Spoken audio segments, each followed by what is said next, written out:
Good morning. It is another day, March 26th. I actually woke up a long time ago and I already did my morning reading, but I've restarted Proverbs, and so I thought that it could be beneficial to record this. Proverbs is, at this moment, my favorite book in the Bible. I think because it is the book of wisdom, and no matter how many times I read through it, I find that it is still useful and edifying. So this is by far the book that I want to be reading on a daily basis. This is what I will teach my sons to read. This is what I will teach my daughters to read, because it is just, it's so full of life. And anyways, so yeah, that is kind of my take on that. I think if I could recommend any book for a non-believer to get started, and it would probably be Proverbs, just because it offers such practical wisdom for life. If you have the patience and the curiosity to kind of unravel it. So anyways, I could probably talk all day, but I think a little bit of a note would be that, aside from this chapter or anything like that, it's important to remember that it is not our righteousness that saves us. And I don't know why, but I feel like this is kind of my word for the day, but it's, it does not matter how short you fall or how much you think you don't measure up, because ultimately we're saved by Jesus' righteousness. It's got nothing to do with our righteousness. Does that mean that we should not strive to become better individuals and better people?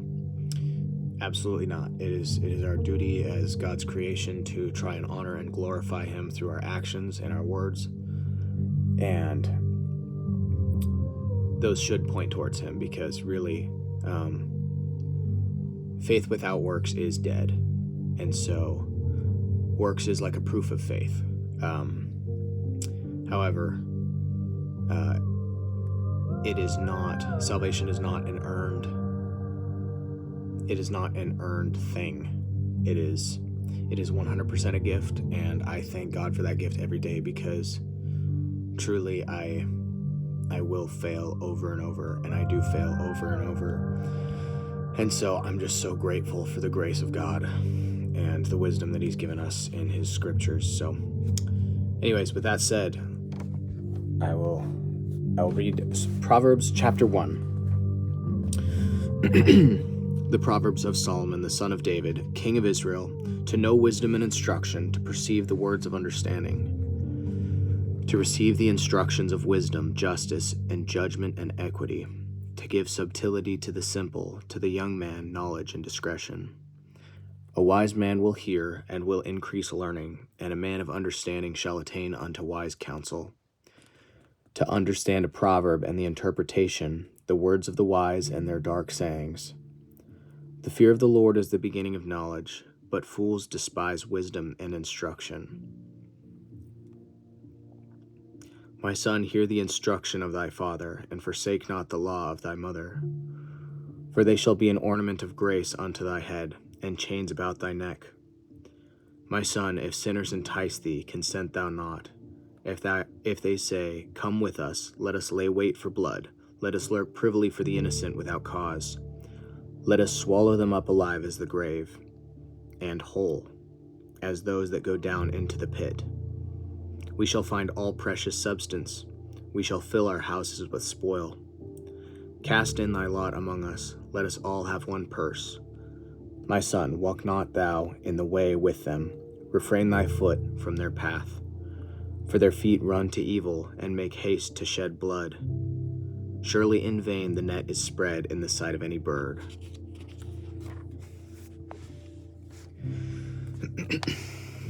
And they lay wait for their own blood, they lurk privily for their own lives. So are the ways of every one that is greedy of gain, which taketh away the life of the owners thereof. Wisdom crieth without, She uttereth her voice in the streets. She crieth in the chief places of concourse, in the opening of the gates. In the city she uttereth her words, saying, How long, ye simple ones, will ye love simplicity?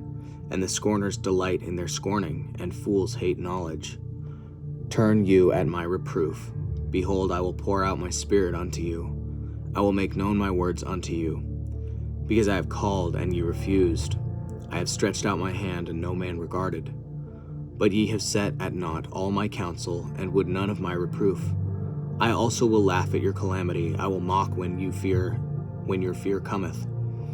When your fear cometh as desolation, and your destruction cometh as a whirlwind, when distress and anguish cometh upon you. Then shall they call upon me, but I will not answer.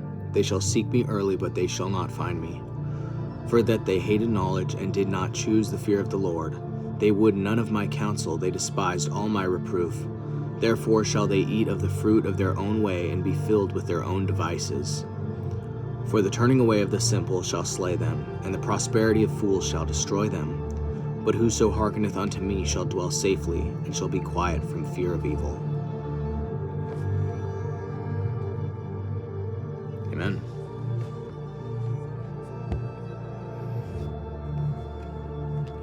It is interesting to me that wisdom is depicted as a female. I think that is no accident. I tend to believe that the feminine, it's like the pinnacle of femininity, and the highest reach of femininity is wisdom. I haven't thought a whole lot about that, but I think that wisdom in a woman, like, there's no higher desire. Like, I don't even know what I'm saying, but I think when I think of like a woman that I would want to be with, I want someone who is wise. I think wisdom is one of the primary desires, because while I, as a man, am called to lead my household spiritually and to be strong and like a rock, I believe that this cannot be done without the helpmeet. And that was established in Genesis, that it was not good for Adam to be alone. And I think that a big part of that is because we need wisdom. We need, and we lack, a certain perspective that maybe women have. And I think that unfortunately the wisdom quality is very rare in many, many women today. But for those few that do have it, that is such a special attribute. And it is something that I seek desperately. I think that a wise woman is special. And, there's a certain hole in a man's heart where, he needs that. He needs the wisdom of a woman, and for decisions and for day-to-day life. And so I really value that a lot, And then all throughout Proverbs, it also talks about, the negativity of, how women can affect negatively. And I think that the other side of that is peace. I think it says somewhere in here, better is it to live on the corner of a rooftop than to live in a house with a clamoring woman, or something like that. And it's like wisdom and peace. Those are two very, very valuable attributes that I think women have that men need. Anyways, that's kind of my initial thought on Proverbs 1. And I just love that. I love that it's depicted as a woman, because it also says later that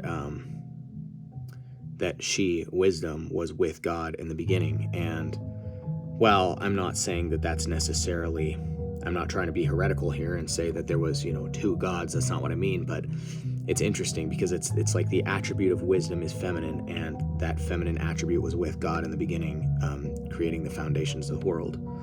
And I just love that, because really marriage is a man and a woman together, being the express image of God, because man has attributes of God and woman has attributes of God. We are not a complete picture of God on our own. And so the union of the man and the woman together in a biblical manner is the express image of God. And I just love that. So anyways, that is my 2 cents. I will probably read chapter 2 tomorrow. I want to read it now, but I'm going to read it tomorrow.